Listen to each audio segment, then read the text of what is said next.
जय जिनेंद्र। जैन कहानियों के अंतर्गत 16 सतियों की सीरीज और आज आप सुनेंगे महासती पुष्पचूला को। गंगा नदी के किनारे एक गांव था पुष्पभद्र नाम का। वहां के राजा का नाम था पुष्पकेतु और उनकी पत्नी का नाम था पुष्पवती। कुछ समय पश्चात पुष्पवती के संतान उत्पत्ति होती है। उन्होंने एक साथ एक पुत्र और एक पुत्री को जन्म दिया। पुत्र का नाम रखा गया पुष्पचूल और पुत्री का नाम रखा गया पुष्पचूला।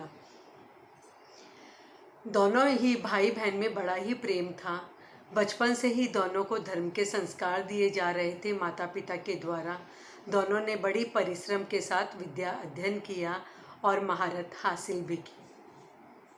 पुष्पचूला बड़ी होने लगती है और योग्य वर देखकर उसका विवाह कर दिया जाता है। पुष्पचूला के पति बड़े ही विवेकवान होते हैं। पुष्पचूला प्रारंभ से ही संसार से निवृत्त होती है। संसार के भोग विलास रंग उसे रास नहीं आते हैं। वे इन सब से दूर दूर रहती थी। इस पर उनके पति ने उनके मन के भावों को जानने का प्रयास किया। तब पुष्पचूला ने अपनी मन स्थिति बताई कि वो उसे संसार में रहना पसंद नहीं आ रहा। वो दीक्षा लेना चाहती है, वो साधु जीवन जीना चाहती है और साधना करना चाहती है। इस पर उनके पति ने उन्हें आश्वासन दिया, तुम यहाँ की रानी हो, तुम मेरी रानी हो, महल में तुम्हें पूरी आज़ादी है, तुम जैसे चाहो धर्म ध्यान कर सकती हो, साधना कर सकती हो, तुम्हें कोई भी बाधा नहीं पहुँचाएगा। और पुष्पचूला ने अपने पति की बात मान ली। पुष्पचूला का व्यवहार सभी के साथ बड़ा मृदु था। वो सभी से प्रेम से बातें करती थी। कोई भी ऐसा कार्य नहीं करती थी जिससे किसी के मन को कष्ट पहुँचे और उसके कर्मों का बंध हो। ऐसा करते हुए भी उसके मन में शांति नहीं थी और वे एकांत में अपने महल में साधना किया करती थी। करते करते काफ़ी दिन बीत जाते हैं, लेकिन फिर भी उसे वो संतुष्टि प्राप्त नहीं होती। एक दिन वह अपने पति के पास आती है, यानी पुष्पचूला अपने पति के पास आती है और उनसे कहती है, स्वामी मैं दीक्षा लेना चाहती हूँ, मैं साधु जीवन जीना चाहती हूँ, मैं यहाँ पे संतुष्ट नहीं हूँ, मुझे मन की शांति नहीं है। तो पति के बार बार मना करने पर वह अपने पति को समझाती है कि मनुष्य जीवन क्षणभंगुर है। बड़ी ही पुण्याई के बाद हमें यह जीवन मिला है, हमें इस जीवन का महत्व समझना चाहिए। पुण्य की पूंजी को यूं ही व्यर्थ नहीं गंवाना चाहिए और मुक्ति तो मनुष्य भाव में ही संभव है।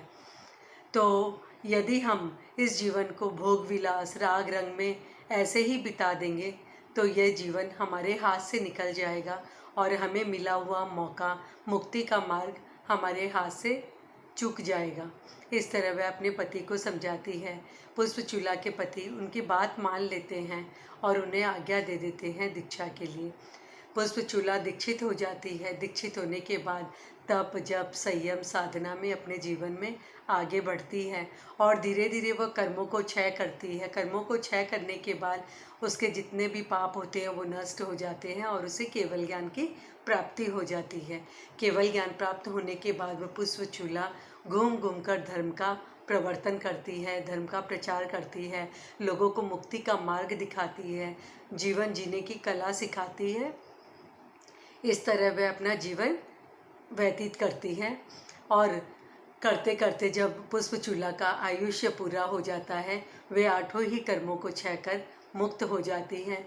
मोक्ष जाने वाली सतियों में पुष्पचूला का नाम भी आता है।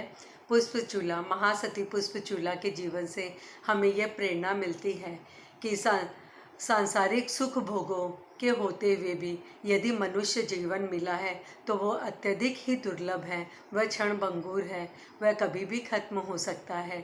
इसीलिए समय न गंवाते हुए हमें अपने जीवन का कल्याण करना चाहिए और संभव है कि मनुष्य भाव में आपको मुक्ति प्राप्त हो सके, ऐसा हमें प्रयास करना चाहिए। ये थी कहानी महासती पुष्पचूला की। जय जिनेंद्र।